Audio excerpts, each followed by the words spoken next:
श्रीमद् भागवत रसामृत का आज हम लोग छोटा सा एक अंश और लेकर के आए हैं। आज सुनेंगे पृथ्वी का वर्णन और परमात्मा की कृपा। सृष्टि की उत्पत्ति और स्थिति और लय का कारण परमात्मा है।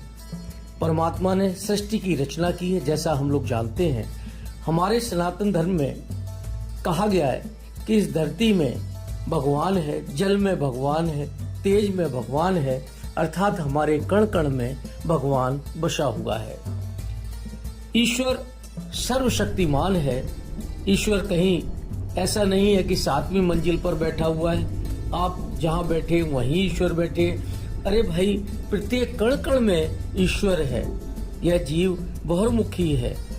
हम लोग पृथ्वी की बात करें तो पृथ्वी में भगवान न होते तो पृथ्वी से सुगंध न आती, अर्थात पृथ्वी से जो सुगंध आ रही है, पुष्पों में से जो सुगंध आ रही है, आपने देखा है विभिन्न प्रकार के पुष्प अनेक प्रकार की सुगंधियों से भरपूर होते हैं और ये जो सुगंध है वो ईश्वर की ही कृपा है, धरती माता के द्वारा दी गई हम लोगों को एक बहुत ही अविस्मरणीय कृपा है। तो वैष्णव सुबह उठने के साथ धरती माता का वंदन इसीलिए करते हैं। आज मैं आपको एक बहुत ही महत्वपूर्ण बात बतलाने जा रहा हूँ।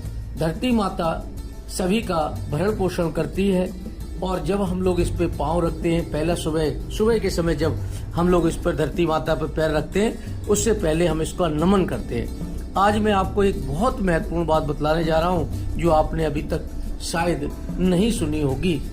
पांव रखने से पूर्व हमेशा वंदन करना चाहिए।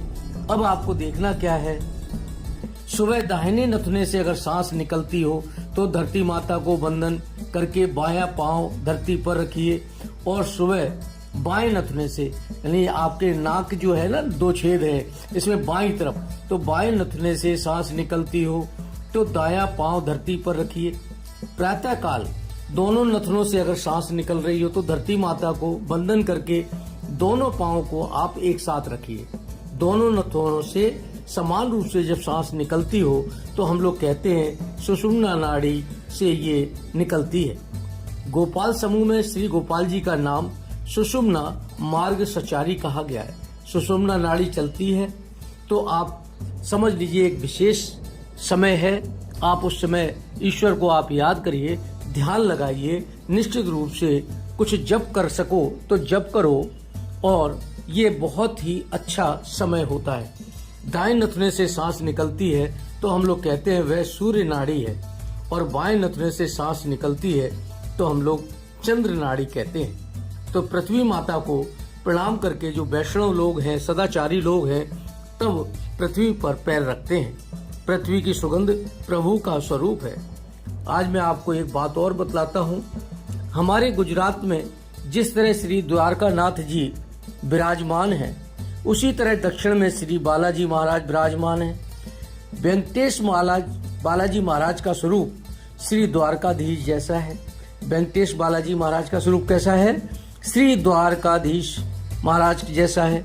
हाथ में उनके शंख है, चक्र है, गदा है, पद्मश्री है। बालाजी महाराज का स्वरूप अति दिव्य है। उनका नाम त्रिपति बालाजी क्यों रखा गया, ये मैं आज आपको बतलाता हूँ। इनके 3 पत्नियां थी, अर्थात हम ये कह सकते हैं ये 3 देवियों के पति थे। तो श्री बालाजी महाराज का जो त्रिपति बालाजी है, इनकी 3 देवियां थीं।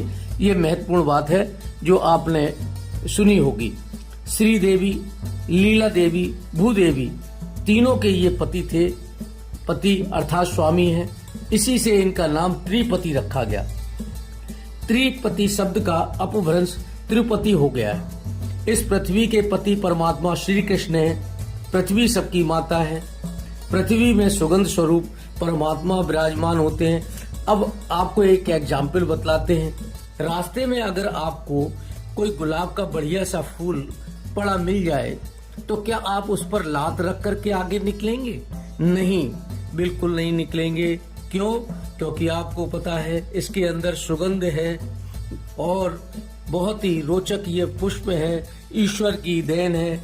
यानी आपको आँख के द्वारा आपने देखा पुष्प के स्वरूप को, लेकिन मन ने उसके गंध को और परमात्मा के अंश को आपने पहचाना, उसमें गंध स्वरूप परमात्मा विराजमान है, तो आपका मन ही नहीं हुआ कि उसके ऊपर पैर रख दें।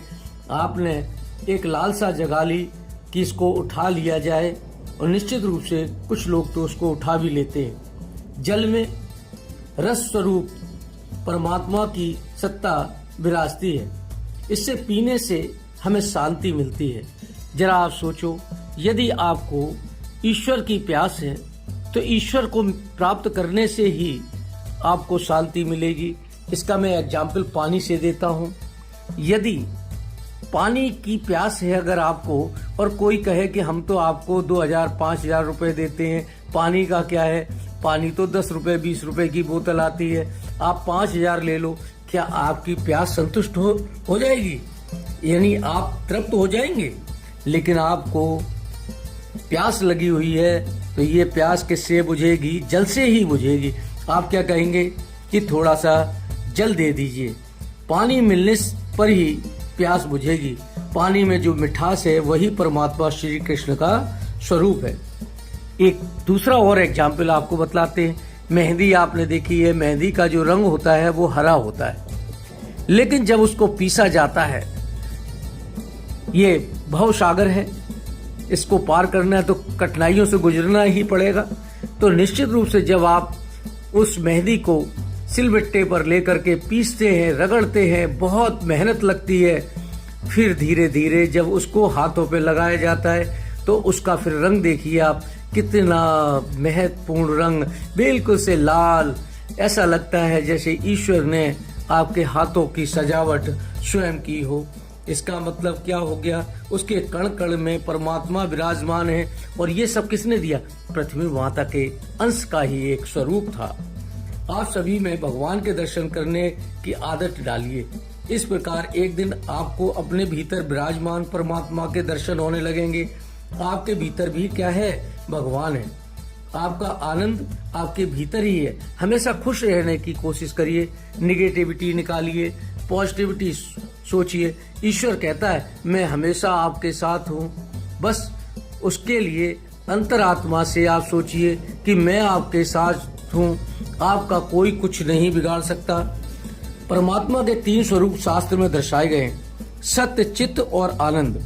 सत्य प्रकट रूप में सर्वत्र है, चित्त ज्ञान है और आनंद अप्रकट है। जड़ वस्तु में सत्य है और चित्त और आनंद नहीं है। जीव में सत्य और चित्त प्रकट है परंतु आनंद अप्रकट है, अव्यक्त है, गुप्त है। इस तरह आनंद हमारे भीतर है, फिर भी मनुष्य उसे बाहर खोजता है, आनंद की खोज में इधर उधर भटकता घूमता है। जिस प्रकार से कस्तूरी के लिए हिरण घूमती है, आप भी जो है उसी तरीके से उस परम आनंद की प्राप्ति के लिए इधर उधर भटकना छोड़ करके ईश्वर में लग जाओ, ईश्वर पर विश्वास करो। जय श्री राधे, जय श्री राधे, जय श्री श्याम।